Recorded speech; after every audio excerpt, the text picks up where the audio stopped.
And welcome to An Hour with the Candidates on LPTV, Libertarian Party Television, a production of the Libertarian Party. My name is Pat Ford, and I currently serve as the chairman of the Libertarian Party of Rhode Island. We've got a few purposes for this evening's show. We want to give the Libertarian community an opportunity to meet our wonderful down-ballot candidates. We want to challenge them to incorporate what I call lunch pail voter issues and discuss them through the liberal perspective. And of equal importance, we want to create that bond that we need nationally, where folks have an understanding, a meeting, and a real conversation with libertarian candidates from around the country, so that we grow that bond beyond affiliates, so that the candidates in Massachusetts become a part of the lives, if you will, of libertarian voters in California,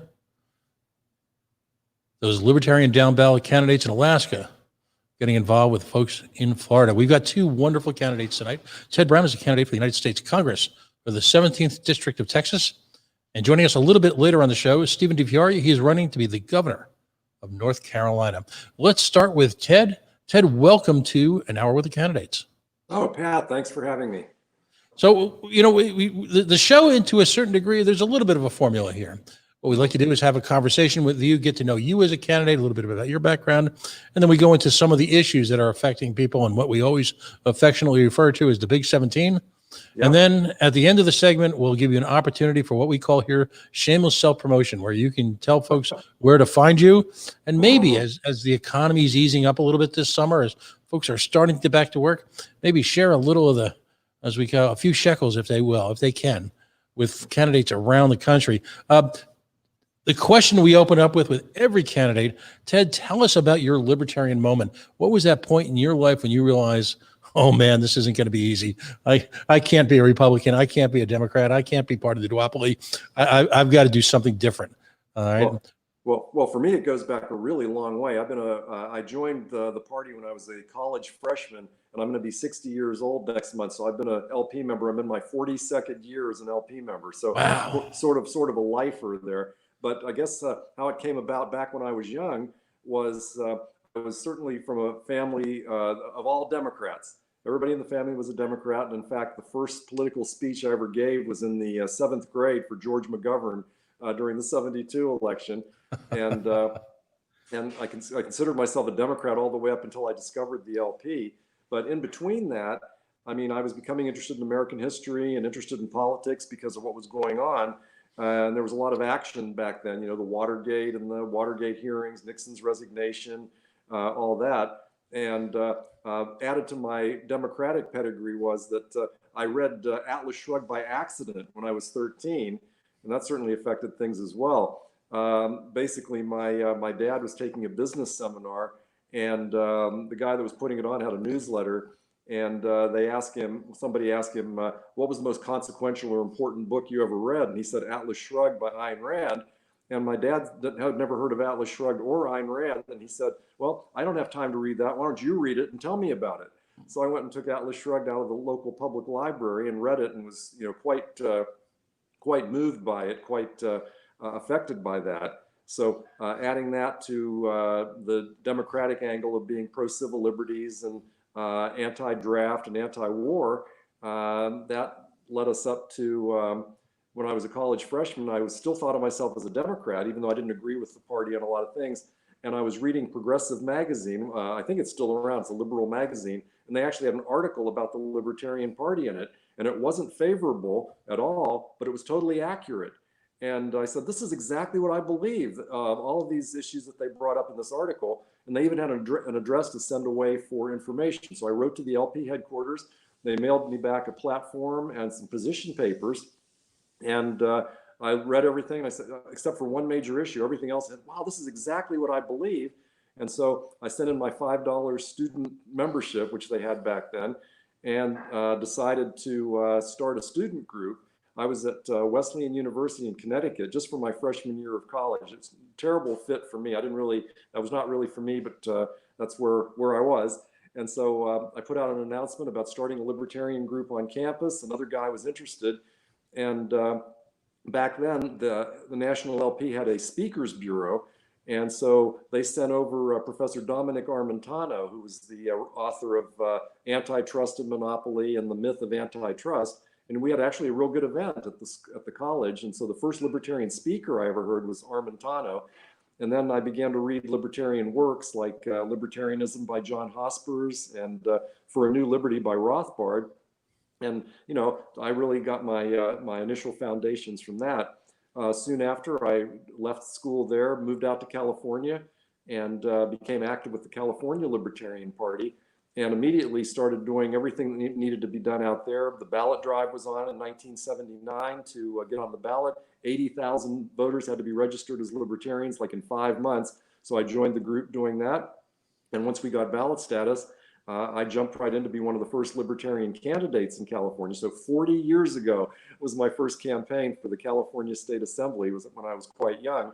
And it was pretty exciting. It was real fun running for office. And I certainly was hooked doing that. So I did it many, many times, probably a record-breaking number of times for a libertarian in just about every election, running for state legislature, for Congress, for state insurance commissioner, and even for US Senate in California back in '98. And I even got like 6% of the statewide vote for insurance commissioner back in 1990. So that was a really good showing. I served as state chairman, county chairman, just about every job you could have in California. But the thing I'm most proud of is being the candidate coordinator. I had decided back in the mid '80s that we needed to be sure we had candidates, because who's going to vote for a party if they don't have any candidates? If you're not there in the election, no one's going to know about you. So I made it my mission to recruit as many libertarian candidates as I could. And over the last 30 plus years, I've made it a point to try to do that in every election. And there have been hundreds and hundreds of libertarian candidates who have run for that reason. And I'm very happy and very proud of having done that. So bringing us up closer to the present, I moved to Texas here about 2.5 years ago from California. And it's been a great move. It's a good economic move. And there's a lot of great libertarians here in Texas, like there were in California. And I immediately became active again out here. And now my congressman here decided not to run for re-election. And I thought this would be a good time to run. So here I am running for Congress in Texas. That's outstanding. As I've confessed on this show before, at the very same time that you were a volunteer for Senator McGovern, I was a volunteer for Richard Nixon, the committee for the re-election of the president, otherwise known as CREEP. CREEP, a good name for it. A good name for it. But see, here we both end up as libertarians. Well, we both, when we were young and foolish, we were young and foolish. Let me ask you a question just about Rand and Atlas. I'm of the firm belief that Atlas Shrugged speaks to you in different ways as you go through different periods of your life. Would you agree that that's a book that requires rereading every maybe 4, 5, 6 years at a minimum? Well, I have read it about 3 or 4 times. John Galt's speech just once, but the whole book overall 3 or 4 times. And really, it's a good story. And it's, of course, what's trying to show us about what I didn't realize at the time is how it was almost going to be nonfiction with the way things have been going over the last few years. In fact, some people were even having like a T-shirt that said Atlas Shrugged, now nonfiction, because it's really sad that the dystopia seems to be accelerating what she was showing. And people thought back then, oh, can't get like that. But it seems like some of the cultural attitudes really are getting that way. So, and certainly the rugged individualism and people, standing up for individual rights and human rights and all that, very important. And Rand really had a lot of that down. She was very prescient in a lot of these things. Right. And if you look at some of the characters that were involved in these ministers of production and the decisions that they were making, they're eerily prescient. You can picture a few of those folks in the Trump administration, literally as we speak right now. Oh, no doubt. Yes. Like when she talked about mediocre men, I mean, it's getting worse. I mean, the Trump people are more mediocre, it seems, than most administrations have been. And that's really saying something. Yeah, there's, I want to get to your office, but I just want to amplify it for a second. There's sort of a deep, dull meanness about them that I think has become quite obvious in what has been the single greatest, if you will, health crisis in the nation's history. And it's brought all the weaknesses of the duopoly to the fore. Let's talk about your platform. First of all, folks can find you at tedbrown.org. Great website, very accessible and very specific. And I think there's a point there to be realized by candidates. The platform on your website can be used as a teaching tool. You don't have to bring it to people, but once you get folks interested or you're having a conversation about an issue, it's directly something that you can point to, and you can, that people can amplify and people can grow to understand that there's a great deal of intellectual substance in your campaign. One of the advantages of being libertarian is that we get to answer questions directly. The answers are based in and rooted firmly in our philosophy. So we can literally address any public issue at any time simply by being libertarian. As a United States Congressman, I was driven to your justice system reform and the death penalty planks. Attorney General Barr recently attempted to reinstitute the, if you will, the fulfillment process in the death penalty at the federal level. Elaborate, if you will, your positions on the death penalty and how would you explain in a state like Texas, which, maybe this is a little overly dramatic to say, but unfortunately, a state like Texas seems almost synonymous with the death penalty. Well, they certainly certainly impose it more than just about any other. In fact, probably more than any other state, along with I think Florida and Alabama seems to have the most cases like that.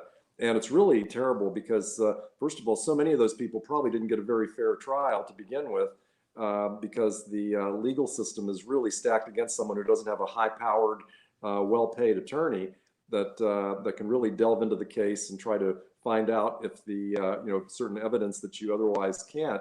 So my main reason for being opposed to the death penalty is I just don't trust the government to kill people. I don't trust them to do much of anything, and to give them that ultimate power is just really, really terrible. And I believe so many defendants are just sort of pushed into the system. Sure, there might be plenty of guilty people in there, but there's some that aren't. And there's been people on death row that have been exonerated decades later, and here they could have been. Some have been executed, and some could have been executed. And if you have the death penalty, there's no way to go back on that. But if they're in jail, of course, you can get them released. So I think it's safer to go for life in prison without parole than the death penalty for the most heinous criminals. Now you're someone who's lived a few places. You and I have lived a life. Clearly, there are different attitudes towards that in different parts of the country. Here in Rhode Island, where I happen to live, we are strongly opposed to it for a number of reasons. But in a place like Texas, people have told me, particularly if you're running for statewide office, that's a litmus test issue for some people.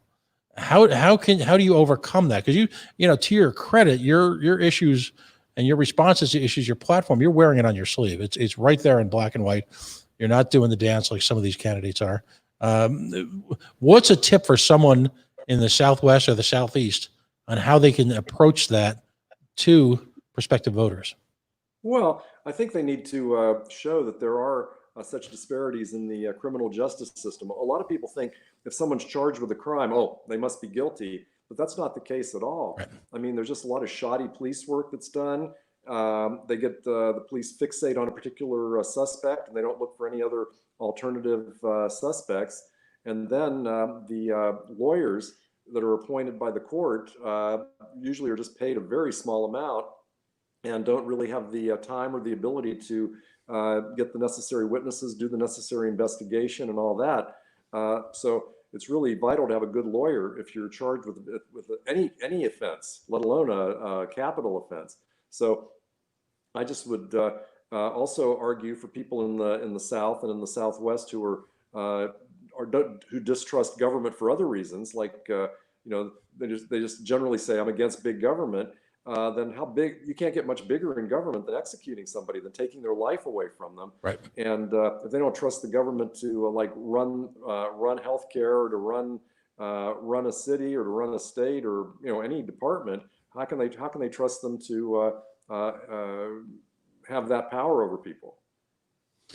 Now, you live and you're running in a part of Texas that's certainly politically provocative.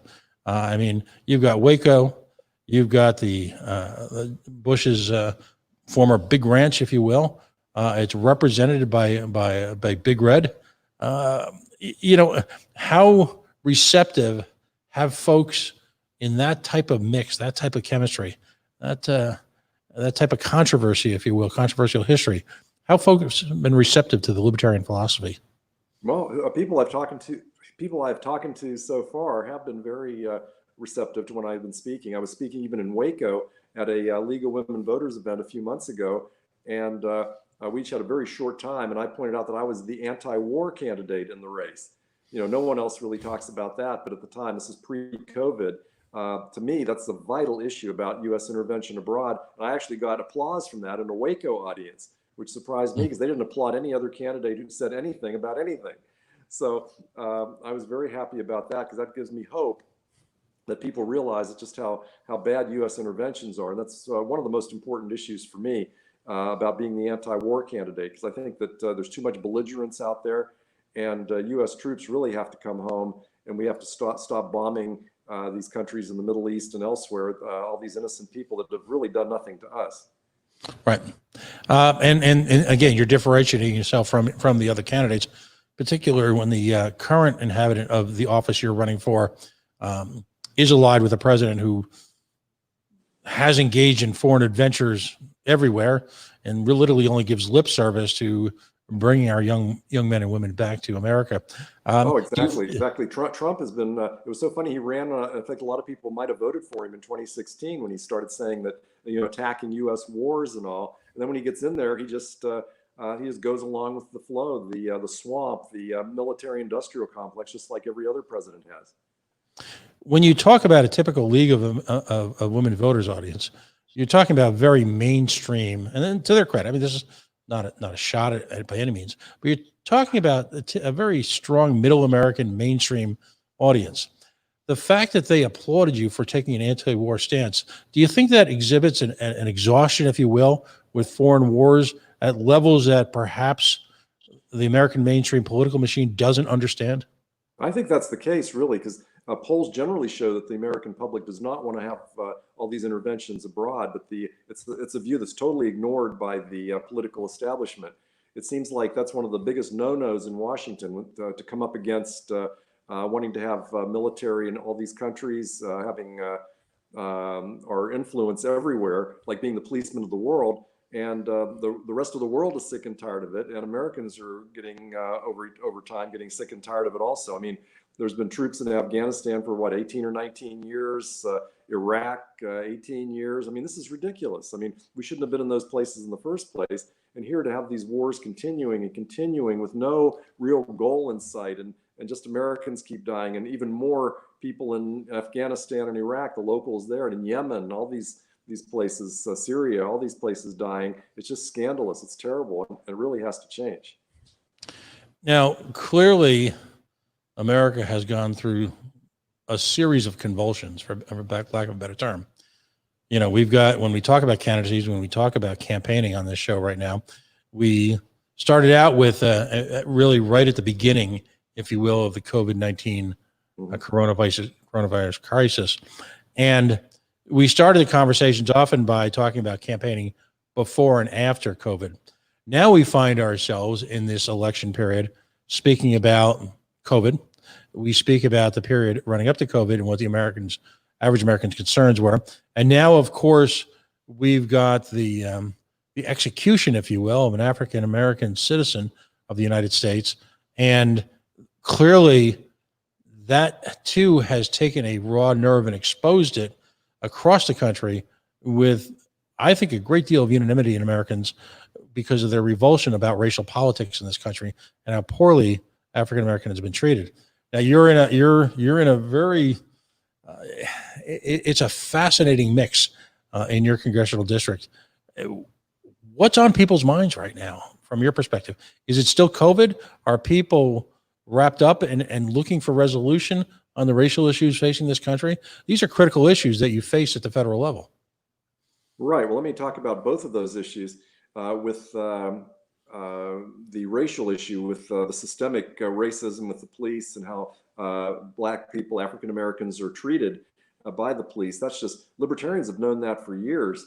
I mean, it's the war on drugs. It's especially because that's given the excuse for the police to approach so many young black men and just start searching them and saying, I smell weed or whatever in your car. And then it really goes, spirals out of control from there with the attacks on the suspects and everything, and who shouldn't even have been a suspect. And so, I'm like an older white guy. I don't, certainly the police, I expect government agents to abuse their authority. I'm a libertarian. I expect that across the board from all the different agencies. But for African Americans, it's really just more pronounced because the abuse of authority is actually physical and deadly when there's a contact between the police and African American and Latinos and just anyone that's not considered within the mainstream or part of the majority, like the people with white privilege here.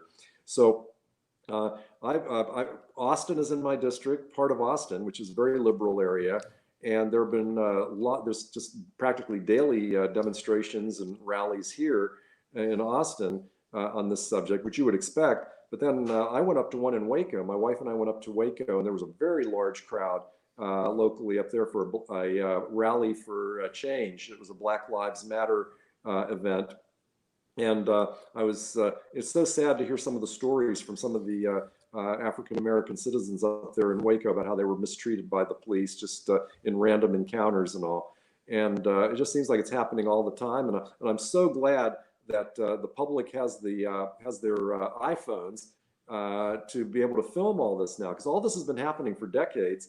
But now everybody can see it because everybody's filming, which is wonderful. You just put all this display of government force right on display by having films of it. And so finally, people are coming around. I mean, conservative Republicans might not be, but people on all other demographics seem to be coming around to saying we really need these reforms. And it's just a matter of how much reform do you want? And libertarians have been advocating, of course, the end of the war on drugs back from the 70s, end no-knock warrants from the 70s, police accountability. Certainly, we don't believe in qualified immunity. And the first libertarian congressman, Justin Amash of Michigan, has introduced that bill that now has supporters on all three parties in Congress to get rid of qualified immunity so that citizens can sue the police without being turned back from the courts by saying, well, your rights were violated, but you still can't get any kind of redress from the police. And another really good proposal has been to make officers have to have liability insurance in order to qualify to be a police officer. And if an insurance company won't insure them because they have so many complaints of violence or other misconduct, they wouldn't be able to get a job.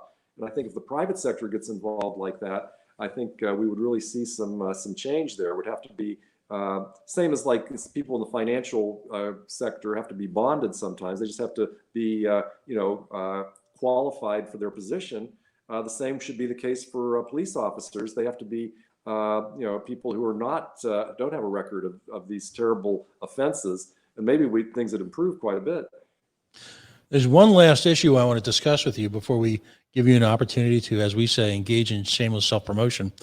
and there's one central issue that I believe ties this all together. If there were to be, if you will, a root cause for not just the symptoms, but the disease that seems to be inhabiting America right now, it would be, of course, immigration. The war on drugs has essentially taken America and put itself in the position of outsourcing into foreign countries their insatiable appetite for consumer drugs.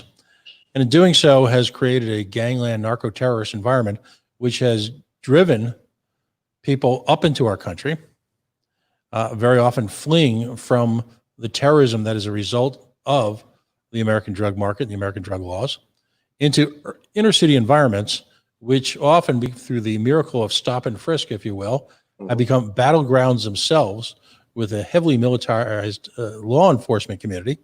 One need only read the second federal report, the second Department of Justice report on Ferguson, Missouri, to understand the police state with which normal Americans, normal folks our brothers and sisters have inhabited for so long, and then tie that in, if you will, with challenges in the economy, with all of the negative impacts of an overwhelming police presence in these communities. And what you have here is what happened to the gentleman last week, what happened to a gentleman, I believe, in Houston, what happened in Staten Island, what happened in New York City, what happened in Ferguson, and continues to happen. You live in a border state, and someone we consider almost the ultimate border state. Yeah. In your district, while you may not align the border directly, but clearly it's part of your lives in Texas. Is there a way, through a libertarian perspective, to tie all these issues together and present them to the ordinary voter without overwhelming them, if you will? Well, I mean, it's a matter of just being consistent for liberty. I mean, you have sometimes liberals believe in freedom on the personal liberties issue, and sometimes conservatives believe in freedom on economic issues, for example. But across the board, it's libertarians that fully support personal freedom, economic freedom, all the way across the board. And that's what I try to tie in when I'm talking to people. I always say I believe in personal freedom, economic freedom, limited government, and it's not just in one area. It's like in everything, because if government isn't just going to suddenly be a wonderful thing in just in a particular area just because it's your favorite department or something, or some program that you really think should be going on. And I have to let people know and offer the opinion and hope to convince them that across the board they need to be skeptical of government, and how there are good solutions on the freedom side privately, where you don't need the government, and you can actually, just because we're, say, libertarians are against a particular government agency doesn't mean that we don't think that function should be done by someone, and that would be the private sector, or people working individually together without being forced to. So that's what needs to be the alternative that we need to show to the public. And I try to do that in the campaign, and my past campaigns, and in the current campaign, that there is an alternative. There is the libertarian alternative. It's just a matter of getting it out there for people to be aware of. And it's just hard to get it out there sometimes. Wonderful stuff. Ted, where can folks find out more about your campaign? And of course, given the opportunity, if they could contribute as well. Well, again, my website, tedbrown.org, my Facebook, Ted Brown CD17. In fact, go to the Facebook page if you want to contact me. That's probably the best way of doing it. Just send me a message through there. And as I was mentioning, I am the pro-freedom candidate in this district. I don't know who my opponents are going to be yet. There's a runoff election in July between 2 Democrats and 2 Republicans, so we can see who the opposition is. But it'll be a 3-way race in November. And you mentioned what a Republican district is, and it has been, but it's been getting a little bit less Republican all the time. So hopefully the voters will be saying, we're not just going to automatically vote for a Republican again like we have for years. Let's look at an alternative. And I think the libertarian alternative is the best, and that's why I'm here. That's why I want to present that to the voters of the district. Ted, wonderful stuff. We're going to ask you to rejoin us in just a little bit, but thank you for joining us tonight. And great, thanks for having me. All right, next up, Stephen DiFiore. He is running to be, as I understand, the governor for the great state of North Carolina. Stephen, are you out there? I am. Can you hear me? We can hear you just fine. The first question I have to ask you, because as libertarians, we are all advanced at the techniques involved in trolling folks. So is the great state of North Carolina, are you guys in some sort of physical collapse now, given the, if you will, the potential for the Republican Party to abandon North Carolina as a host for their convention? Does the prospect of Donald Trump not appearing at a city near you, are you in a state of collapse yet? It's funny you mentioned that. So I live in Charlotte, North Carolina, and Charlotte is the city that was going to host the convention. Mhm. And it was a contentious decision when the RNC decided to say, hey, we want Charlotte, North Carolina, which in my opinion is one of the most beautiful cities in the country, to host our convention. Now, I was in Charlotte when the DNC held its convention back in 2012, and it was a lot of fun. And I'm not going to lie, I like conventions, Mhm. and I like the energy that they bring to cities. I like the commerce and money that it brings to cities, the business opportunities, the networking opportunities, what have you. And Charlotte saw a big boon of investment after the 2012 convention. So when it became a contentious issue for the city council here in Charlotte, North Carolina, and the city council decided to try to somehow get out of this contract for partisan reasons. I was among a group of over 100 concerned citizens who spoke out in favor of having the convention, Mhm. not because we like Republicans. Indeed, many of the people that I was speaking with were not Republicans, not even fans of the Republican Party or fans of Donald Trump, but they are fans of conventions. And I will say it was a diverse crowd speaking out in favor, diverse in every way that you could think of that matters, diverse in ideology, diverse in socioeconomic strata, diverse in viewpoint, people who were born here, people who moved here. And I will say that the opposing viewpoint that didn't want the RNC to come here was a little less varied, but that's a discussion for another time. However, I will say it was disappointing to see that some sort of consideration couldn't be met, but it is what it is. Charlotte is a bustling town. The business of our city is business. North Carolina has a lot of stuff going for it, and this is a small bump in the road for some people who made a lot of investments, thinking that they was going to pay off. But it is what it is. You can't really change anything. But one thing we're really good at doing in North Carolina is rolling with the punches. We get hurricanes every now and then. We make do. We get flooding every now and then. We make do. You take what you can get, and then you move on and you build stuff up bigger and better. And that's what we're going to do here in North Carolina, and that's what we're going to do here in Charlotte. So, no, things are not really in a state of collapse because the 45th president of the United States isn't going to grace the city with his presence. But it is a missed opportunity. I'm not going to lie. I was hoping that little baby Trump blimp was going to be in Charlotte. Um, I think that thing's very funny, a great example of political satire, and I'm a big fan Mhm. of political satire. Excellent. Well, one of the revelatory parts of doing this show is as you meet candidates from around the country, you realize that no state is a monogamous cliche anymore. Years ago, each state could easily be characterized by some sort of caricature. And Mhm. and when you look at a state like North Carolina, it truly is a mosaic. Significant military presence, significant academic presence, very, very rural in parts. The Research Triangle represents state of the art science literally around the world. And at the same time, you've got the significant challenges of urban cores. You've Mhm. got all the issues surrounding COVID, like everyone else. You've got a state whose economy is based partially on tourism. And as a result, those areas can suffer significantly. It is, on one sense, a very sophisticated, very nuanced environment, but at the same time, it seems like every state is now. And again, we're faced now. This is, we're faced now with these two phases. The state of North Carolina has existed prior to COVID.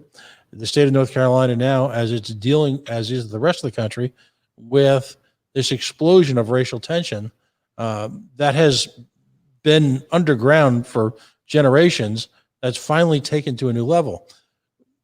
In all of this, your state continues to excel. What, as governor of the great state of North Carolina, what do you see as the biggest challenge, and what do you think your constituents are aching for in leadership? Well, one of the biggest challenges probably is the logger-headed politics that we have to deal with in Raleigh. So North Carolina does have a lot of advantages. I mean, one, we're full of North Carolinians. So right there, we are a step above most other states. We have a lot of people from all over the country coming to North Carolina to make this place, make this state their new home, to live, to work, to raise their family, to seek out their new prosperity. I mean, I'm originally from New York State. Please don't hold that against me. But I've been here for since 2004, and I would not want to live anywhere else. And almost everyone I know who has moved to North Carolina from somewhere else is of the same opinion. So we have a lot of variety, which means a lot of ideas and a lot of innovation. And that's the core strength of North Carolina. That's one of the reasons why North Carolina can prosper even in the midst of a lot of troubles, like we're seeing today. The only thing that's really getting in the way, really, are partisan games in Raleigh. And it's unfortunate. The two parties, of course, like all, the duopoly does what it does. And it's all a game of politics for politics' sake. It's all a game of power seeking. There are real actions the government could take, or at the very least inactions that the government could take, that would do a lot of good for a lot of people, but they don't. But North Carolinians are a feisty bunch, and we will get the change we demand. You got to browbeat our politicians into it.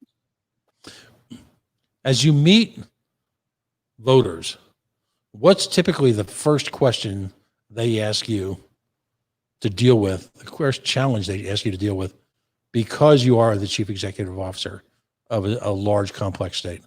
What's on their minds? Well, I will say the first thing people usually say to me when I introduce myself to them, they go, "You really run for governor?" So a lot of people don't expect a gubernatorial candidate to meet them. Now, I'll give you an example of a story of me going out and meeting voters. Back in the pre-COVID days, this was in early March of 2020, sounds like years ago. I was with a group of libertarians doing door knocking, a door-to-door knocking campaign in Wilmington. And we went to very poor neighborhoods. I don't know if all of it was public housing, but certainly some of it was. And we were knocking on people's doors in these communities that are typically ignored by politicians, and essentially saying, "Hey, we're here. We're libertarians. We're running a gubernatorial candidate," which was me. We're running at the time, Jacob Hornberger is running to be the nominee for the North Carolina state primary, because North Carolina has a primary for presidential elections for all parties that are on the ballot. And we were essentially asking, what are the issues that matter to you? And a lot of the issues that they talked about were issues around safety in their community. A lot of folks said they don't feel safe in their own homes, which is a real shame, because no one should feel unsafe in their own homes. People were they're concerned about how you can make opportunity flourish in North Carolina.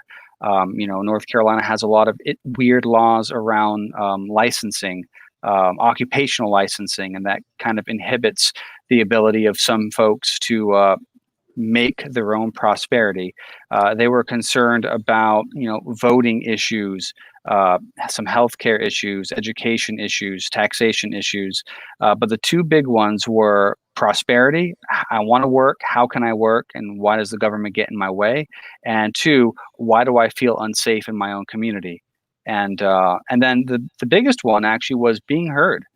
Folks were they were just thrilled that we cared enough to go out and meet with them, and not to speak and pontificate, but to listen and take their concerns in, because I believe that a responsible leader and a responsible politician, that's what you do.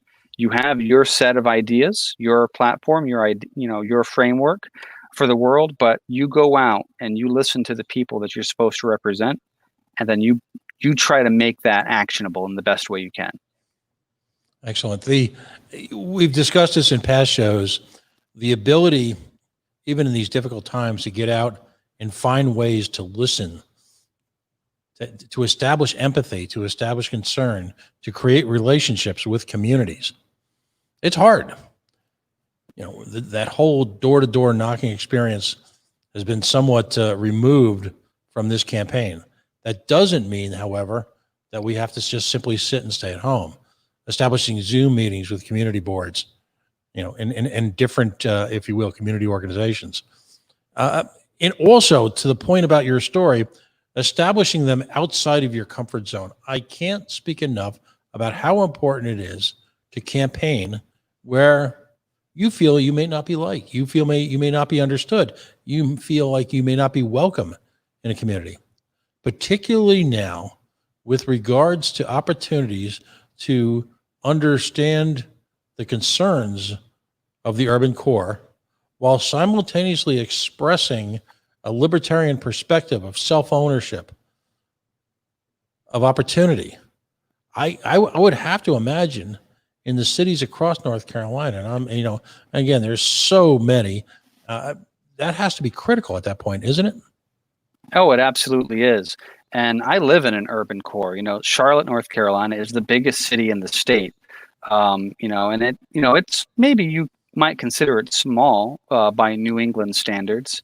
Or, oh wait, New York isn't part of New England. Never mind, it's gigantic by New England standards. It's a huge city of almost 1 million people, and you know we have a lot of issues that revolve around being an urban center, particularly in the South. I mean, the history of redlining, for example, is still with us. You know, the after effects, the after image of that terrible plight that was put onto the people of North Carolina, first by the Woodrow Wilson administration, then expanded during the New Deal. That stain, that after image is still with us, and it still affects people in our community. And you know, there are a lot of hard conversations that need to be had to start righting that past wrong. But North Carolina is doing a fair job of doing that. If as much maybe by accident as on purpose, but either way, progress in the right direction is still progress. And I want to continue that in the urban centers, of course, where I live, in Raleigh, in the Research Triangle, but also in rural communities. You know, there's a lot of stuff that can be done to improve community cohesion, community opportunity, and even the small towns of North Carolina, everywhere from Emerald Isle out on the Crystal Coast to, you know, Elkin up in the mountains. You know, these are, you know, not the biggest towns and cities in the world and not in the wealthiest counties, but, you know, people live there. That's their home. And we have an obligation to not make it any more difficult than it needs to be for people to make the best of their home. Excellent. The tips on campaigning in a state that is so diverse, so large, what have you found to be successful, particularly in the age of COVID? Well, in the age of COVID, it is a little difficult because door knocking, rallies, going door to door, those are sort of the meat and potatoes of campaigning in North Carolina. And it is something I was very much looking forward to doing. But of course, folks are a little nervous around COVID. And so door knocking and all that is not as much, or has been something we've been able to do as much. So we rely a lot on social media, a lot of word of mouth. And now that there are rallies and protests in various places across the state, those open up a interesting and productive opportunity to get out there and meet with folks. You know, when the George Floyd protests sort of grew in Charlotte, you know, I was out there with my fellow countrymen, marching in both Freedom Park and then in Uptown Charlotte. You know, one, to show solidarity with my, you know, fellow North Carolinians, to show support for a cause. You know, I watched that video of a man being unjustly murdered in the streets while, you know, passers-by impotently screamed at the murderer to stop. And what do you do when you can't call the cops because the guy doing the killing's a cop himself? That's a terrible position to be put in, and rightfully a lot of folks were angry. And so you go out there and you say, hey, listen, you know, you may be super lefty liberal Democrat, and, you know, I'm a libertarian. You know, there's some overlap there, On this issue, we can be allies. We can work together to affect some real change. And that's the thing. You find those areas where you can come together to affect change in a positive way, and you work in coalitions. But it starts by showing up. It starts by getting your face out there, getting people to know you, and getting to know the folks involved, so that you know how to work with the people who can make things happen. I want to point out to libertarians who may not be aware of this, literally a week from today is possibly one of the most important holidays, if you will, for folks who are people of color, African Americans, and that is actually Juneteenth. And it's celebrated around the country. It is effectively recognized as, if you will, of the day that been picked out to observe the Emancipation Proclamation of freedom of slaves around the country. And it is I believe, a great opportunity in anticipation of a Juneteenth celebration. And they're literally all over the country. They're at churches, they're at town halls, community centers. It's the equivalent of, I would say, of the July 4th for the African American community. I would challenge all libertarian candidates, regardless of race, color, religion, to reach out to folks who are organizing those this week and say, how can I be involved? Can I get an opportunity briefly to celebrate with you, not to take advantage of or to try and co-opt an event, but literally just participate. Sometimes quiet participation of significant events within a variety of communities around the country, whether it be an observation, if you will, in remembrance of the Stonewall riots in New York City, or something like Juneteenth. They are amazing opportunities to find, if you will, common ground with people in different communities who unfortunately have been ignored by a significant part of the political process. I just want to put that challenge out there. Let's take a moment and engage, as we always do, in what I refer to as shameless self-promotion. Stephen, give us the tour, if you will, of your social media and your website universe, and how folks can, particularly if you're in North Carolina. Especially if you're in North Carolina. Yeah. But, regardless of where you are around the country, as I pointed out many times, and I'm going to try and observe myself, I've done a few contributions. It's myself to people just in different parts of the country randomly, because it's fun. You get to know candidates because they're, the one thing about libertarian candidates, they're very polite and they're very grateful for even the smallest contributions. $10, $15, $20 times, well, let's say 20,000. That'd go a long way for running for a governorship, even in a state like as large and diverse as North Carolina, wouldn't it? Oh, absolutely. It certainly would. Even $1. I mean, anything that, the government takes so much of your money already that if you're willing to give a little bit of the scraps left over to a political candidate that you believe in, man, that says something. And so, for every single red cent that, you want to donate to our campaign, that's a blessing. And I'm very thankful to everybody who donates and to everyone who volunteers their time. After all, time is a very precious commodity. You can't get that back. So, I want to say thank you to that. And thank you in advance for anybody who feels, compelled to, help us make North Carolina a freer state.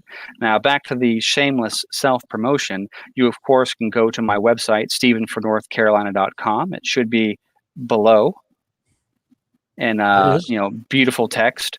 It's a fantastic website, I must say. If Twitter's more your speed, you can go to @Steve4Gov.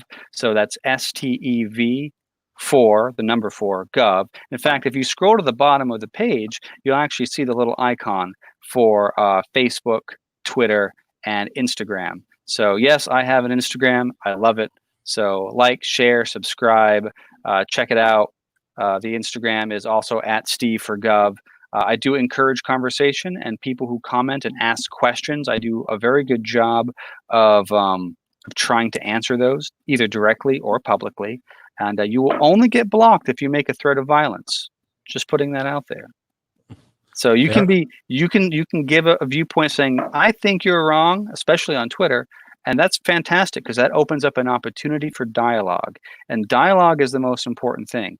Without dialogue, without dialectic, we can't change people's minds and we can't promote better ideas for solutions. Remember, we all have, in our minds, the destination we want to go to, right? We all have this idea of a better society over there, and we're all walking in that direction. The arguments come with how you want to get there. Do you want to walk? Do you want to take the train? Do you want to take a bus?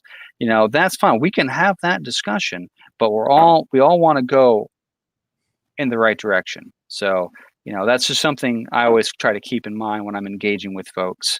And I encourage you to, take heart on that as well. Not you, Pat, but, the royal you, whoever may be watching or listening. Excellent. Let's bring Ted back up if we could. Again, a big thank you always every week to Dan Fishman, who is the man behind the curtain, if you will. Ted, if you could weigh in again, I mean, I know you're probably listening to Stephen. You both have the opportunity / challenge of campaigning by Rhode Island standards in enormous states. There are more people who live in Charlotte than the entire state of Rhode Island. We're going to be getting together in a few weeks, by the way. If any of the candidates who've been on, I'd love to promote some type of cocktail hour or something for all the candidates who are going to be on. Mm-hmm. And by the way, that's an open invitation to anybody who's running for a down ballot. So we're going to disseminate that information in the next week or so. But Ted, what's your reaction to some of the challenges Stephen faces in North Carolina? Well, he has quite a large area to campaign in. But then again, my district's pretty large also. And if you're comparing it to Rhode Island, I think both Charlotte and my whole district each have probably this population of Rhode Island, I would think. But you have a very small geographical area there. But here, it really is. It takes a long time to get from one part of the district to another. It's like, for me, it's like an hour and a half up to Waco. And it's an hour and 45 out to Bryan College Station. There's a lot of rural counties there. And so I'm going to try to do as much as I can in this campaign, like on social media, like Facebook advertising and other maybe advertising in some of the small local markets. In fact, having some local media markets, the smaller markets, is something I'm not used to from past campaigns out in the Los Angeles area.